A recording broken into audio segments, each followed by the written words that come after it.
Now One Foot, Now the Other by Tomie dePaola. Now one foot, now the other. Bobby was named after his best friend, his grandfather, Bob. When Bobby was just a baby, his grandfather told everyone, "Bobby will be 3 years old before he can say Grandpa, so I'm going to have him call me Bob." And Bob was the first word that Bobby said. Bob was the one who helped Bobby learn to walk. "Hold on to my hands, Bobby," his grandfather said. "Now one foot, now the other." One of the best things Bob and Bobby did was to play with the old wooden blocks that were kept on a shelf in the small sewing room under the front stairs. The blocks had letters on 2 sides, numbers on 2 sides, and pictures of animals and other things on the last 2 sides. Bob and Bobby would slowly, very slowly, put the blocks one on top of the other, building a tall tower. There were 30 blocks.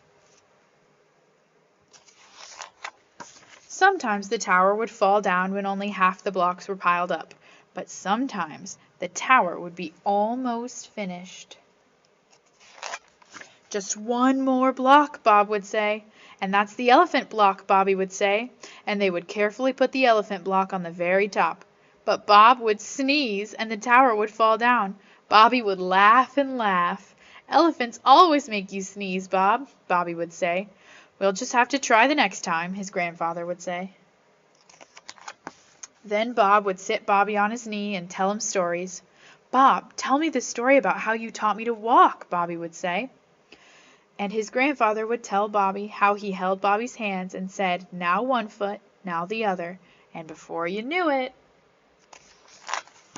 On Bobby's 5th birthday, Bob and he had a special day. They went to the amusement park. They rode a roller coaster, ate hot dogs and ice cream. They had their pictures taken in a machine, and they sang a song and made a phonograph record. And when it got dark, they watched the fireworks. On the way home, Bob told Bobby stories. "Now tell me the story about how you taught me to walk," Bobby said. And Bob did.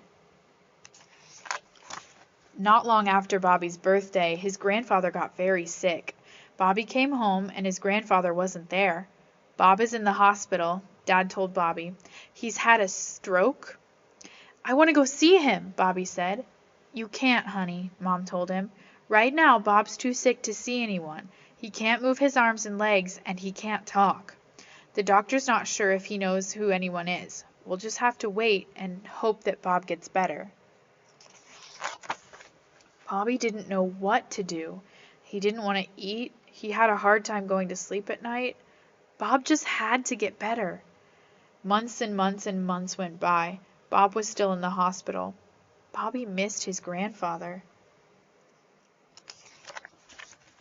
One day, when Bobby came home from school, his father told him that Bob was coming home. "Now, Bobby," Dad said, "Bob is still very sick. He can't move or talk.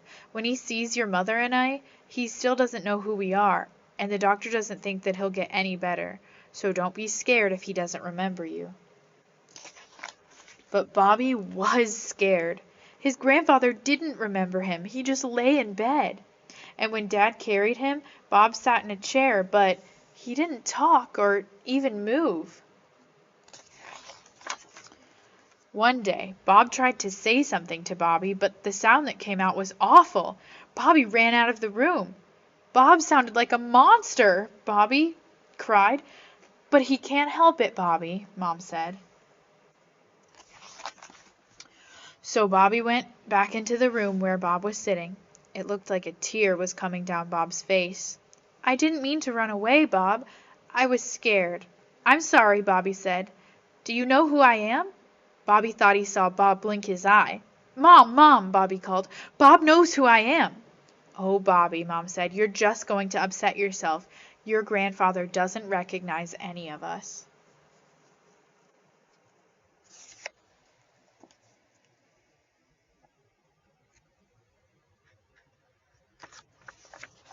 But Bobby knew better.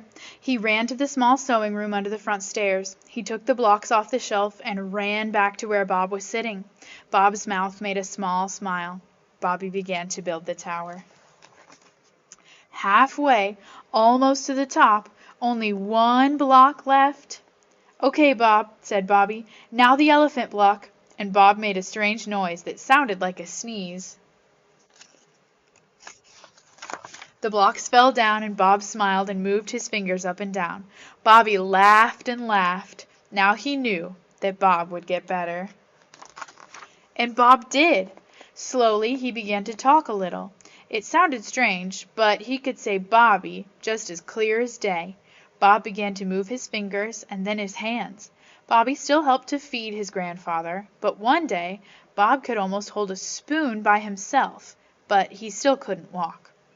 When the weather got nice and warm, Dad carried Bob out to a chair set up on the lawn. Bobby sat with him.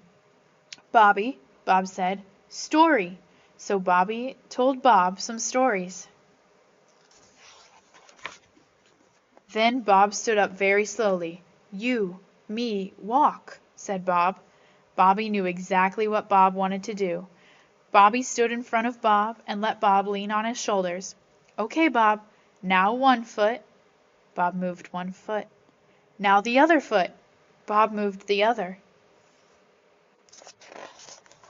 By the end of the summer, Bob and Bobby could walk to the end of the lawn, and Bob could talk better and better each day.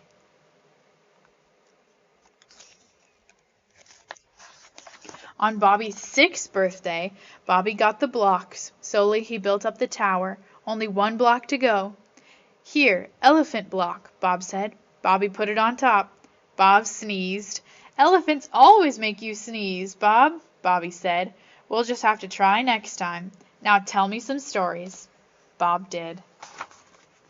Then Bob said, Bobby, tell the story of how you teach Bob to walk. Well, Bob, you leaned on my shoulders, and then I said, now one foot, now the other. And before you knew it,